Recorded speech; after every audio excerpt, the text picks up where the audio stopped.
Halo, selamat pagi. Perkenalkan, nama saya Diandika dari mahasiswa BINUS University, jurusan Business Analytics dengan NIM 2602097920 akan mempresentasikan hasil dari jawaban saya.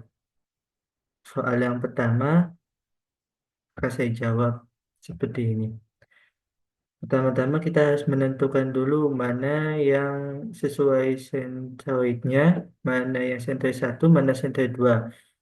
Setelah itu, saya pisahkan ke tabel selanjutnya dengan ini, sesuai dengan soal. Kemudian saya masukkan rumusnya. Rumusnya ialah SQRT. SQRT itu kayak rumus akar kuadrat, akar. Terus masukin deh yang ingin kita cari.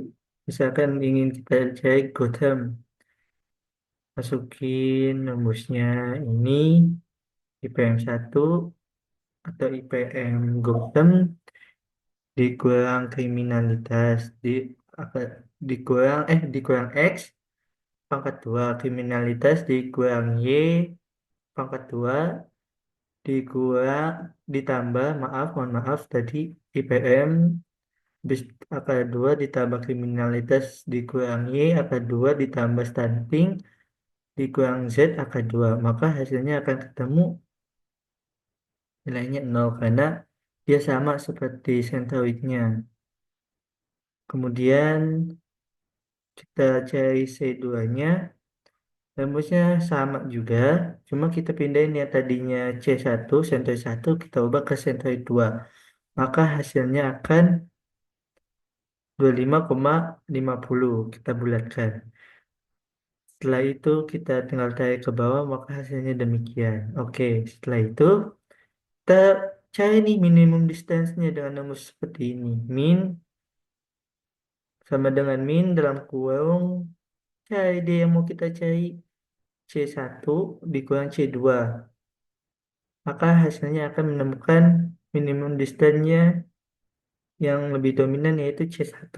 Maka kita klasterkan ke C1. Begitu juga bawahnya demikian. Setelah itu, kita cari ini jumlahnya, jumlah dari minimum distance ini yang dikali 2. Kok bisa dikali 2? Karena rumusnya itu ialah minimum distance dikali 2. Maka hasilnya demikian nih. 0, akar 2 pangkat 2 0. 12,25 pangkat 2 150. Begitu juga bawahnya. Maka kita jumlahkan rumusnya dengan ini. Maka hasilnya akan segini. Kemudian kita dapat deh iterasi pertamanya. C1-nya itu yang saya tanda hijau. Begitu juga rumusnya sama. Dan hasil dari minimum distance-nya itu yang kali 2 itu seperti ini. Dengan rumus X, Y, Z. Average dengan nilai awal tadi yang Gotham X, Y, Z.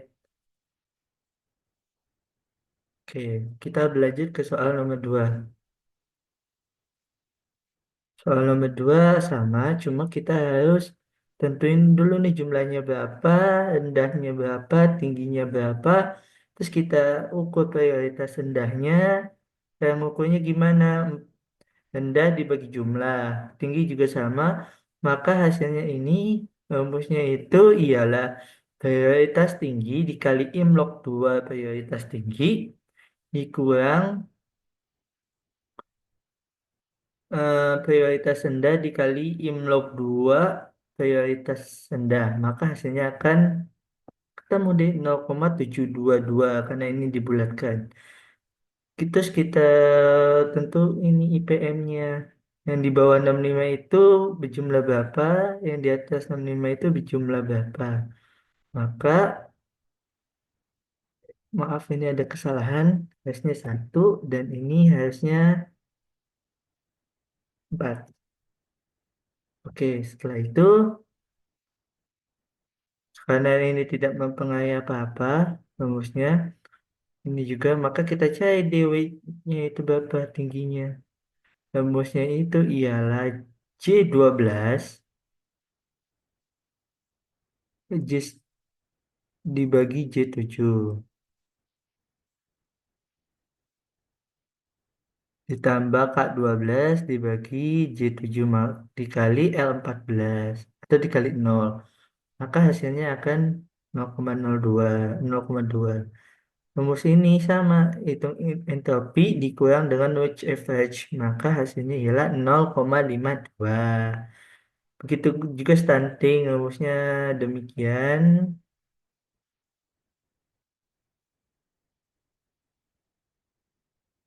Setelah itu, saya menggunakan tools WK untuk menganalisis dan membuat decision tree-nya. Maka ini kita mendapatkan prioritas tingginya dari aplikasi WK. Kemudian ini stunting, ini bagian kriminalitas, dan ini bagian daerahnya berdasarkan IPM. Kemudian dari hasil tools WK tersebut, saya mendapatkan hasil, saya membuat decision tree.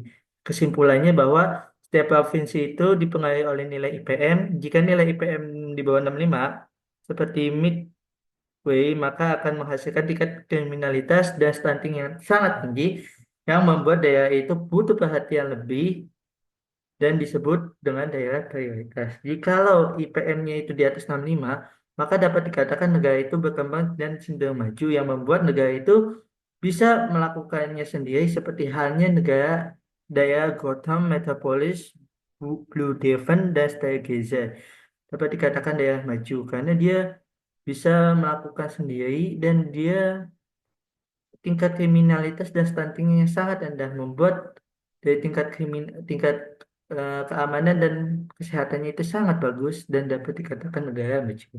Oke, selanjutnya kembali ke soal nomor 3, penjelasan mengenai teknik Bayesian. Teknik ini digunakan dalam ilmu statistik untuk memperbarui probabilitas suatu hipotesis berdasarkan bukti. Dengan menggabungkan pengetahuan sebelumnya dengan informasi baru untuk mendapatkan pemahaman yang lebih baik, rumusnya itu ialah Pi dalam kurung H slash E sama dengan Pi kali E slash H dikali P dalam kurung H dibagi P dalam kurung E. Dikali H slash E itu merupakan bagian probabilitas yang diberikan bukti. I slash H itu merupakan bukti diberikan hipotesis atau likelihood. PH atau P dalam kurang H bagian probabilitas awal, hipotesis awal. PE itu bagian probabilitas akhir dari bukti.